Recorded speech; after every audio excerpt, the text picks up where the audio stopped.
주간 꿀에 바르셀로나가 세비야를 상대로 5대1 대승을 거뒀습니다. 옴브리뉴 댄스가 막 나오는구나. 막 어깨춤이 절로 나오는구나. 바르셀로나는 오사수나전 패배 이후에 리그 2연승, 공식 경기 3연승을 기록하면서 상승세를 이어나가고 있습니다. 바르셀로나 입장에서는 레반도프스키가 이 경기에서 멀티골을 넣으면서 올 시즌 리그 12골을 넣고 있거든요. 말 그대로 해결사의 면모를 보여주고 있기 때문에 파괴력을 계속해서 발휘하고 있고요. 라민 야말도 도움 하나를 추가했고요. 하피냐도 PKU도 1에 도움 하나 이렇게 추가를 했죠. 그뿐만이 아니라 페드리도 골맛을 봤고 파블로 토레도 골맛을 봤습니다.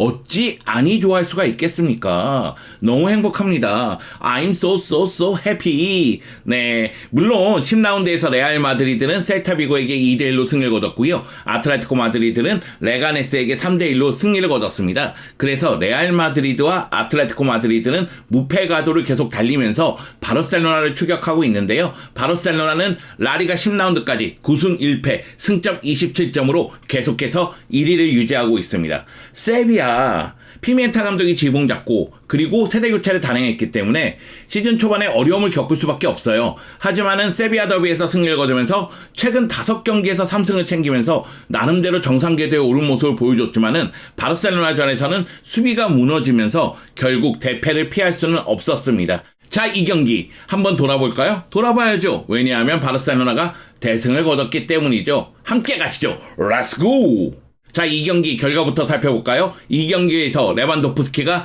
2골을 넣었습니다. 그리고 페드리가 추가골을 넣었고 교체 투입된 파블로 토레도 멀티골을 넣었죠. 그러면서 세비야를 제압하는 모습이 나왔는데요. 세비야는 교체 투입된 무잠보 선수가 한 골을 넣긴 했지만은 역시 경기 결과를 바꾸기에는 역부족이었습니다. XG값 보면은 바르셀로나가 3.86, 세비야가 0.92니까요. 스코어로 봤을 때는 바르셀로나가 기회를 굉장히 잘 살렸다. 이렇게 볼 수가 있겠고요. 점유율 에서는 67대 33. 슈팅 숫자를 보시죠. 바르셀로나는 무려 21개의 슈팅을 해서 유효 슈팅이 9개였습니다. 그 중에서 5골을 넣었죠. 나름대로 세비야의 닐란 골키퍼도 선방을 하는 모습이 있긴 있었지만은 바르셀로나의 파괴력이 더 대단했습니다. 반면에 세비야는 왼쪽에 에주케, 오른쪽에 루케바케오를 이용해서 역습 위주로 공격을 전개했는데요. 그러다 보니까 슈팅이 7개밖에 되지 못했고 유효 슈팅은 하나에 그쳤습니다. 그 유효 슈팅 하나 무잠보가 기록했고 무잠보는 골까지 만들어냈습니다. 바르셀로나는 이 경기 승리를 거두면서 세비야를 상대로 9경기 연속으로 무패를 기록했습니다. 말 그대로 세비야의 킬러 같은 모습을 보여줬고요.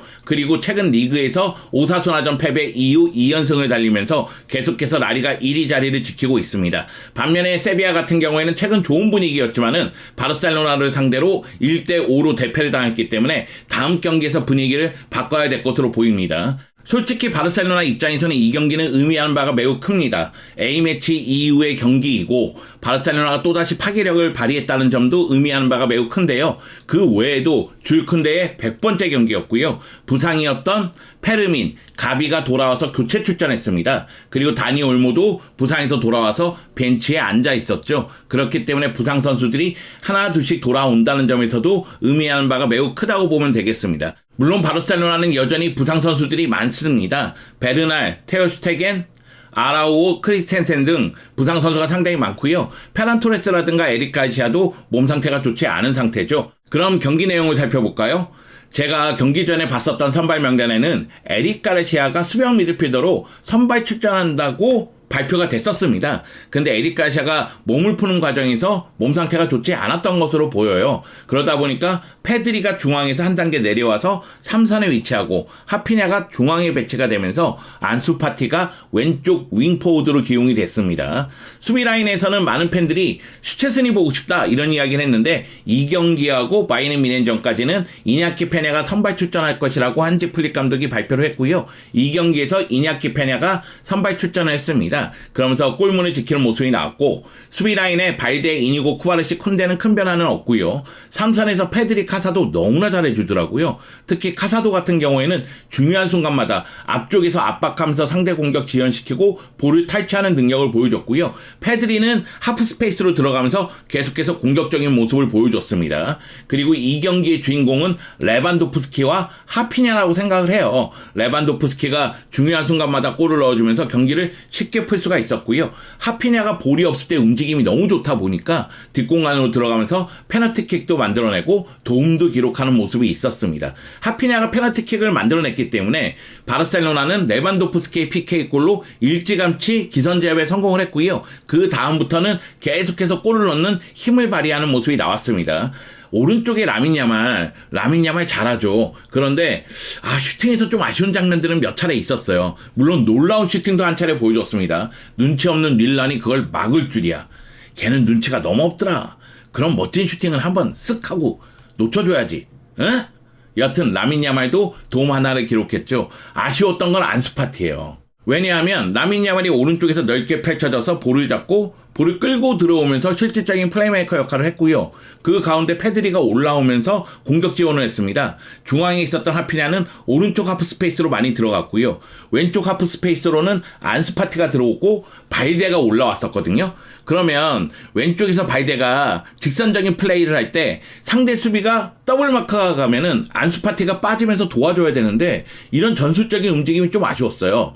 1차 빌드업 할 때도 안수파티 밑쪽에서 페드리가 볼을 끌고 올라가는데 내려가더라고요. 그럼 동선이 겹치잖아요. 여기다가 레반도프스키가 수비 라인을 끌고 나오면서 하피냐가 들어가는 모습은 상당히 인상적이었는데 안수파티가 들어가야 될 타이밍에 제대로 들어가지를 못하면서 조금 엇박자가 난다는 느낌이 들었어요. 그러다 보니까 선발 출전한 선수 중에서 아쉬웠던 선수는 안수파티하고 이냐키 페냐 2명밖에 없었습니다. 저는 나머지 선수들은 다 만족했어요. 물론 일부 팬들은 발데가 기대만큼 성장하지 못했다. 발데는 치고 달려 들어가면서 크로스 이거 원툴밖에 없는 거 아니냐 이런 이야기를 하는데 발데는 나름대로 측면에서 스피드를 살리면서 볼을 운반하고 크로스를 올리는 역할을 해줬다고 생각을 합니다. 오히려 안수파티가 발데를 도와줬다면 발데는 더 좋은 모습을 보여주지 않았을까 이런 생각도 들거든요. 안수파티의 전술적인 움직임이 좀 아쉬웠다. 그리고 이냐키 페냐는 불안해. 제가 바르셀로나 골키퍼를 진짜 여러 명 봤습니다. 근데 이렇게 불안감을 주는 골키퍼는 거의 기억이 없어요. 물론 바르셀로나 골키퍼들이 못하는 골키퍼들도 분명히 있었습니다만 골문을 지키고 있을 때 이렇게 불안감을 준다? 그냥 이냐키 페냐를 보고 있으면 불안해요. 바르셀로나가 수비 라인을 위로 올리면서 공격을 전개하다 보니까 이냐키 페냐가 뒷공간을 많이 커버를 해야 됩니다. 20m에서 30m는 커버를 해야 돼요. 그런 모습이 또 나왔습니다. 커버하면서 볼을 처리하는 모습이 있었는데 볼을 처리할 때 안정적으로 처리했음에도 불구하고 불안해. 내가 선입견의 노예라서 그런가? 편견의 노예라서 그런가? 이냐키 페냐를 별로 안 좋아해서 그런가? 이상하게 불안해. 그러다 보니까 슈체스니에 대한 기대감이 더 올라갔다고 해야 될까요? 슈체스니가 빨리 나와야 되겠다 이런 생각밖에 안 들더라고요. 사실 이 경기 세비야가 유효 슈팅 하나인데 한 골 넣었잖아요. 골대 안으로 들어오는 슈팅 하나도 못 막았다는 겁니다. 유효 슈팅 하나인데 한 골 실점했잖아요. 그건 선방이 없었다는 얘기잖아요. 그리고 이 경기에서 바르셀로나 라인 컨트롤 빛나는 장면 두세 차례 있었는데 라인 컨트롤을 진짜 잘한다는 느낌이 들었어요. 저는 이 이니고하고 쿠바르시가 라인 컨트롤 할 때 카사도가 내려오면서 수비에 가담해주는 모습이 있는데 카사도도 이 수비 라인을 잘 맞추고 있더라고요. 그런 모습 봤을 때는 라인 컨트롤 연습을 진짜 많이 하는구나. 그러다 보니까 라인을 올려서 공격할 때에도 상대가 오프사이드에 많이 빠지면서 실점을 좀 많이 하지 않고 있구나 이런 생각이 좀 들었습니다. 이 경기를 보면서 다시 한번 느꼈습니다. 한지 플릭의 바르셀로나는 지금 이 순간 잘 돌아가고 있다. 힘을 발휘하고 있다. 바이에른 뮌헨, 레알 마드리드 들어와 무섭지 않아. 자, 그러면 한지 플릭 감독 인터뷰 볼게요. 한지 플릭 감독은 휴식기 이후 승리를 거두는 것이 중요했다. A매치 이후에 경기를 치렀고 승리를 거두는 게 중요했다는 거죠. 우리는 매우 복잡한 한 주를 잘 시작했다. 왜냐하면은 주중에 바이에른 뮌헨전이 있고 주말에 레알 마드리드하고의 엘 클라시코가 있어요. 그래서 세비야전 승리를 거두면서 흐름을 잘 타는 게 중요했습니다. 그럼에도 불구하고 우리는 계속해서 개선해야 된다.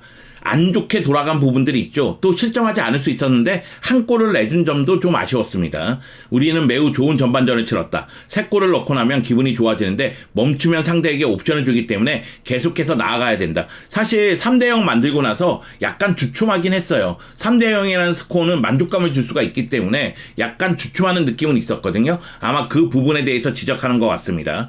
그리고 막판에 가비가 교체 출전했죠. 가비의 복귀는 환상적이다. 한지 플릭 감독 입장에서는 갑이라는 카드를 손에 쥐었습니다.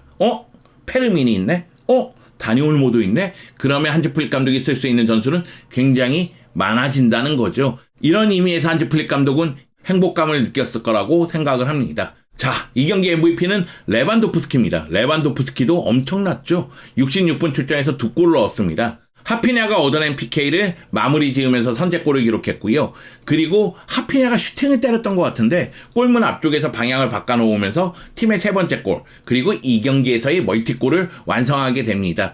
해트트릭을 했으면 더 좋았을 텐데 2골 넣은 것도 정말 대단하죠. 이 경기에서 슈팅 4회, 유효슈팅 3회를 기록했고 2골을 기록했습니다. 레반도프스키가 골만 넣은 게 아니라 상대 수비를 끌고 나오면서 상대 수비를 교란하는 역할도 많이 해줬습니다. 패스 성공률이 70%고요. 드리블도 한 차례 성공을 했죠. 자, 이번 시즌 레반도프스키는 공식 12경기에서 14골 2개의 도움을 기록하고 있습니다. 라리가에서 10경기 소화하는 동안 12골을 넣었어요. 레반도프스키 지금 이 순간 라리가에서 가장 파괴력이 뛰어난 스트라이커임은 분명합니다. 그리고 올 시즌 레반도프스키 지금 기세라면은 30골 넘을 것 같아요. 레반도프스키의 시계는 거꾸로 간다. 레반도프스키가 회춘했다. 레반도프스키의 전성기는 지금도 지속되고 있다. 이렇게 이야기해야 되겠죠. 자, 그리고 파블로 토레가 교체 출전해서 멀티골을 넣었기 때문에 이야기 안 할 수가 없습니다. 파블로 토레가 이 경기 76분 라민 야말과 교체되면서 투입이 됐죠. 14분 출전하면서 2골을 만들어냈습니다. 사실 이 경기 보면서 이 경기는 파블로 토레의 되는 날, 되는 경기 이런 느낌이 있었어요. 파블로 토레의 슈팅이 수비 맞고 굴절되면서 골로 연결되는 장면이라든가 아니면은 마지막 골 장면이라든가 파블로 토레에게는 골운이 따르는 날이었습니다. 슈팅 2회, 유슈팅 2회, 그리고 2골, 투샷 2킬입니다. 패스 성공률이 83%인데 패스를 6번 시도해서 5번 성공했어요. 근데 슈팅을 2번이나 했단 말이야. 이게 되는 날이지. 되는 날이야. 고롱고롱. 드리블도 한 차례 시도해서 성공시켰고요. 올 시즌 리그 5경기 202분 출전했습니다. 주로 교체 출전했거든요. 그런데 3골 1개의 도움을 했어요. 레반도프스키가 올 시즌 리그 10경기에서 67분당 1골 넣고 있거든요. 비슷한 수치입니다. 그러니까 파블로 토레의 득점력도 시간 대비 매우 높다. 이렇게 얘기하면 되겠죠. 파블로 토레 이렇게 된다면은 교체 카드로 자리매김할 수도 있겠다는 생각이 듭니다. 파블로 토레가 원래는 최전방 스트라이커 밑에 공격형 미드필더로 많이 출전을 하는데 이 경기는 라민 야말 자리에서 뛰었잖아요.